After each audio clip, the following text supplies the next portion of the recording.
ბათუმის კლასიკური მუსიკის ფესტივალი გრძელდება. ფესტივალის ფარგლებში ხელოვნების ცენტრში გუშინ ფრანგული მუსიკის საღამო გაიმართა. იოჰან ბრამსის, ჟალვანტინ ალკანისა და ფრედერიკ შოპენის ჰანგები ფორტეპიანოზე ფრანგმა პიანისტმა ჟოფრუა კუტომა აჟღერა. პიანისტი ბათუმში პირველად იმყოფება და ზღვისპირა ქალაქში ბათუმის მუსიკალური ფესტივალის ფარგლებში ჩამოვიდა. ჟოფრუა კუტო ტულუზაში ჯაკობინის საფორტეპიანო ფესტივალის, ვალუეს, ბორდოს, მონპელიეს, რადიო ფრანსის და შოპენის ფესტივალების მონაწილეა. მინიჭებული აქვს მანეს უმაღლესი ჯილდო. ცნობილი გაზეთის მსოფლიო მუსიკის მიერ გიგანტურ მუსიკოსად აღიარებული პიანისტის კონცერტი ხელოვნების ცენტრში 1 საათს გაგრძელდა.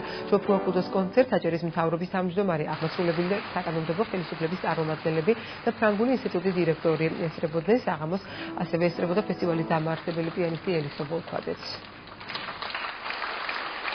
კარგია, რომ ფრანგი პიანისტი, ასე ვთქვათ, ახალ რაღაც თავის ხელწერას გვაცნობს და რაღაც მრავალფეროვნებას შემოაქვს. ჩვენ დავპატიჟეთ სხვა პიანისტი, უნდა გითხრათ და ბოლო მომენტში გახთავად ვერ ჩამოვიდა, ამიტომ შევცვალეთ ახალგაზრდა პიანისტით. უფრო მინდოდა მეტი ფრანგული მუსიკა ყოფილიყო, ამაზე იყო გათვლილი ნამტინა პიანისტი დებიუსის და რაველს უფრო მეც უკრავდა. ეხლა ამას შეასრულა ის ფრანგული ნაწარმოები, რომელიც არ არის ძალიან ცნობილი, მაგრამ ძალიან საინტერესო იყო და შოპენით დაგვატკბო. მინდა რომ ისიც ბათუმში, ბათუმი იქცეს ცენტრად, კულტურულ ცენტრად და კლასიკური მუსიკის ფესტივალები ბევრი ჩატარდეს.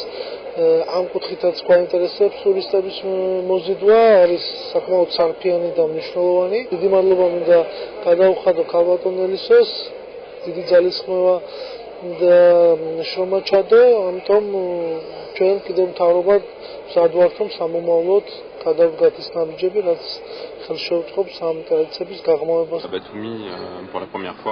მოხარული ვარ, რომ მონაწილეობა ამ კონცერტში ბათუმელი მსმენელებისთვის ბრამსის, შოპენის და ალკინის ნაწარმოებები შევარჩიე. სასიამოვნოა, რომ ყველაფერმა კარგად ჩაიარა.